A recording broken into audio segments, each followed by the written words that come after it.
I'm very well. You're in the UK or England right now? No, I'm in LA. A city that plays a part in this record. Yes, very much so. It seems that the spectre of both California and England loom large over this record. I know. You're so right. It's true. I think that kind of says it all about me. A transatlantic artist. Yes, I feel like, I don't know, I must be more of a citizen of the earth. I spend time in England. As you know, my husband's British, and my daughter goes to school there. But there's a side to me that makes sense of things when I come back to the States. And the same goes when you return to the UK? It's different. I mean, I love the Brits. I have so much time for them as people, and Cornwall is one of the most beautiful places I've ever seen. But I don't vote there. I'm not a citizen. I'm an American citizen. I'm active on the political side in the States. I know the issues. I understand it. I grew up here, and so I feel like I'm a guest there, and I hope I'm a nice guest when I'm in England. Sometimes you like your guests better than you like your family, you know. True. You have a lovely lyric on Welcome to England where you say, "Welcome to my world, you better bring your own son." Yes. And that certainly goes for England. Yes, it does. I mean, this is a story about a woman who leaves her home and her family to be in his world, and it's just represented by going to England. And her lover says, well, it's welcome to England, he says, welcome to my world. You better bring your own son, sweet girl. But she forgot to do that. And when you forget to bring who you are into a relationship, just little by little, week by week, and all the things that you were before you became absorbed into the relationship, then you turn around and think, well, wait a minute, I'm not the same person that I was when we started this. Tori, can I ask you to define your version of sin? Well, my version, the greatest sin, is how sin has been defined for all these hundreds and hundreds of years to make women feel guilty and shameful and to be segregated from their spiritual and their physical beings, separated from each other. And I think that's one of the great sins. And this is courtesy of religion?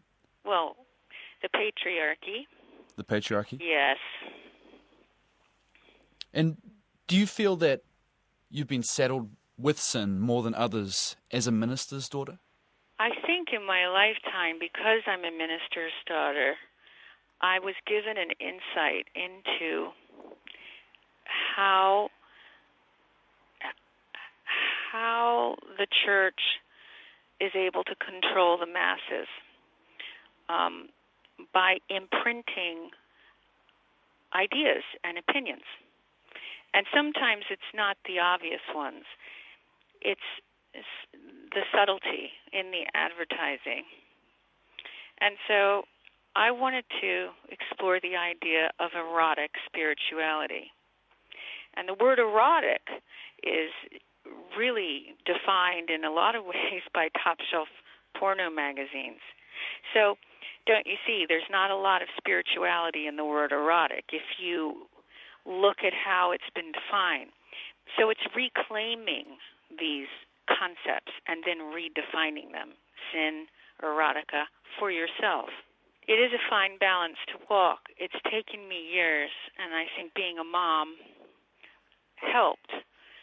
It took a while, though, because by becoming a mother, as you know, in the word mother is the word other. And for a while, I forgot the other, which was the woman. It's tricky sometimes to balance, your black fishnet tights and your nursing bra. I mean, that takes sometimes a bit of time to step into a place of, okay, I'm a mom, but then I don't need to cut out, amputate the woman that got me here. But it's also about not knowing how to hold in your own body to contain a nurturing force and a hot, passionate creature in the same body at the same time. I'm not saying you bring them both out at playgroup in the same second, but what I'm saying is that you don't have to go out and have an affair and sneak around and go laptop dancing on a Saturday night without anybody knowing to try and find this erotic side. I think there is a place where you, and this might sound strange, but you have to not be waiting for somebody else to make you feel that inside. You've got to say, wow, I'm a mom and I'm a woman. That's just sexy. That's sexy. I feel sexy. Not because somebody tells me that, but just because I can hold those two, as most women, I think, would tell you is what we all really want. But you're not taught that in school, how to do that. As a musician, juggling those roles, I'm guessing, might come easier because as an artist, you're called upon to wear those fishnet stockings and play that role, and then return home and be the provider, play the role of the mother. I think, no, you have a point. By performing, you have an opportunity. I used to study, when I was growing up, performers like Jim Morrison and Robert Plant, and then later Prince. I mean, there are many. But I felt as if they were able to hold both of these concepts, the poet or the spiritual self, and also this just raw, passionate power. And it was just something in me that said, okay, I have to really get around and break through the idea of what is a respectable woman. Because a lot of times, if you step into that raw sexual power, the idea of spirituality and respect doesn't stand with that. The men have always been able to hold both. And Robert Plant and I talked about it years ago. I mean, he's a very spiritual creature, but was able to access this, pardon my French, but this cock rock approach. And I knew I had to hold the estrogen and do cock rock at a piano. What's the feminine version of cock rock? Estro rock? Mrs. Cock Rock. Mrs. Cock Rock. How are you handling the Mrs. Cock Rock? I've been doing it for a while now, and I think it's going very well. And you think motherhood sidelined that for a while? No, I think motherhood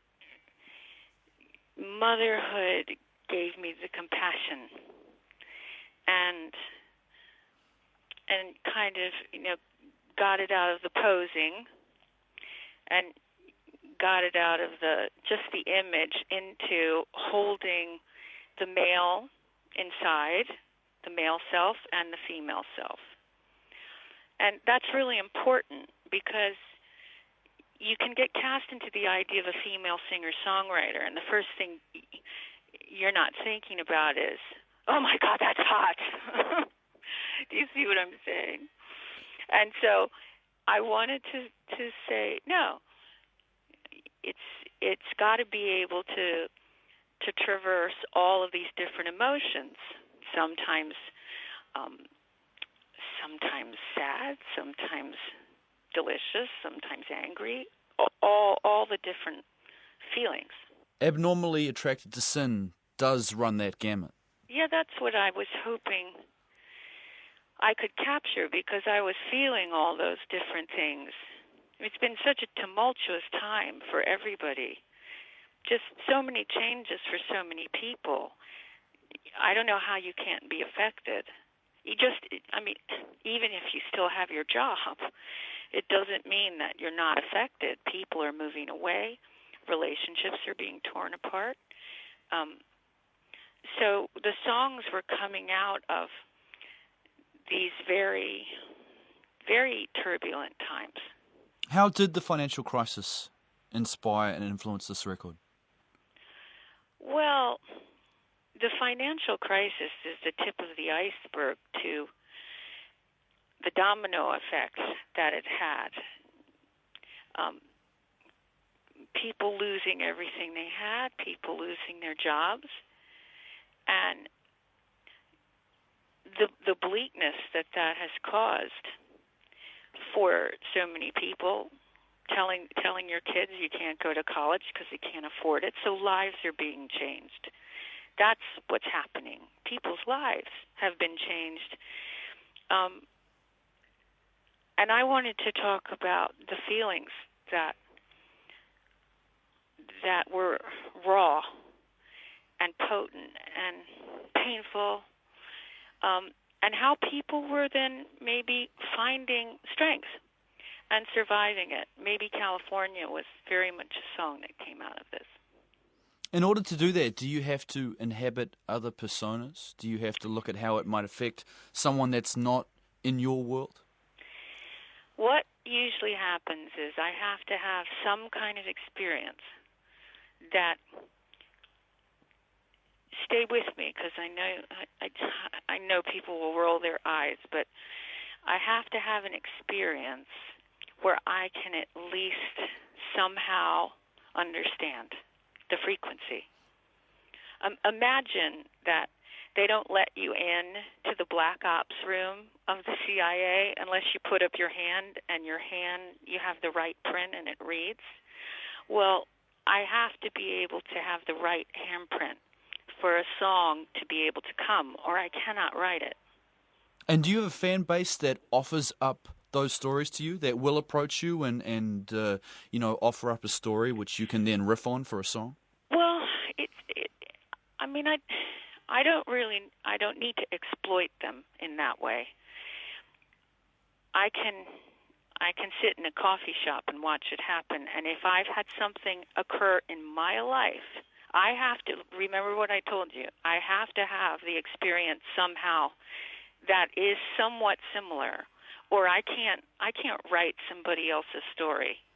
I can't do that. I might be inspired, and I might be opened up, but then I have to have felt something somewhat similar in order to write it. Abnormally Attracted to Sin wrestles with notions of power, whether this is in the form of sexual power or religious power. What are the powers that you still wrestle with? Oh, God, all kinds of things, I guess. Sometimes, if I'm not really analyzing myself right now, but because if I did, there would be all kinds of things I'm wrestling with. But I think when people are in positions of authority and they're able to make people's lives difficult because they have this authority, and I'm sure you run into it. It could be somebody who's a boss or somebody who, I don't know, people have run into it at passport control. It's just sometimes when somebody abuses their authority, that's something that you think, well, how come they have this power and it's not being checked? Why isn't there some kind of, I don't know, safety patrol? Where is Luke Skywalker? I don't know. Yeah, where is Luke Skywalker? I'm wondering. We all have to become Luke Skywalker. That's what has to happen. Jedi Knights in our own worlds. Well, or, there are Yodas appearing as well. I think that I think that it's a time where nobody's going to save us. Nobody's going to save us. We have to save ourselves, and that's the one thing about the record is sometimes you do feel powerless in certain songs, like Ophelia, where she keeps bringing the same kinds of people in her life, and she cannot break the chain. But she has to, or she's going to destroy herself. And so I think it is about pulling back and saying, nobody's going to break the chain for me. I have to stop. I've got to put a stop to this if I want my life to change. Would it be fair to say that the sort of chains that you're referencing on Ophelia you broke years back? I would say I began to break years back, but I would say to you that I have to make choices every day in order to not slip back into Ophelia. You get challenged in different arenas as you get older. It might not be a girl in high school tormenting you, but it's different. Do you see? Mm. It looks different, and it has different connotations, but you're always being challenged, I think, to not fall back into patterns, and that's what Earth School is about, I guess. Do you have to fall back into patterns in order to write a song like Ophelia? Well, I mean, that's a good question. They look different. They become more complex.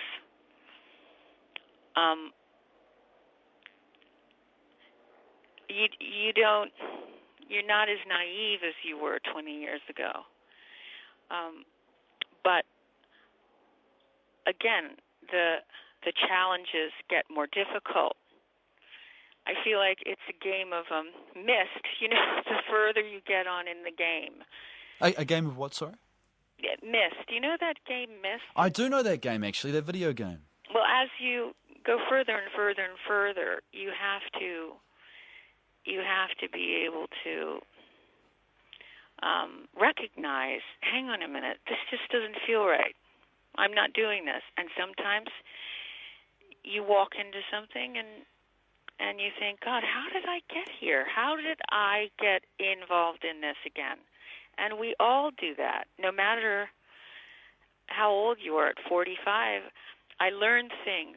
Being a mom, I say, how am I going to handle this? What am I going to say? I can't I don't have the answers to make it all better for her right now. But you're called upon to provide those answers. I think mothers are. And when mothers can't find those answers, I think sometimes you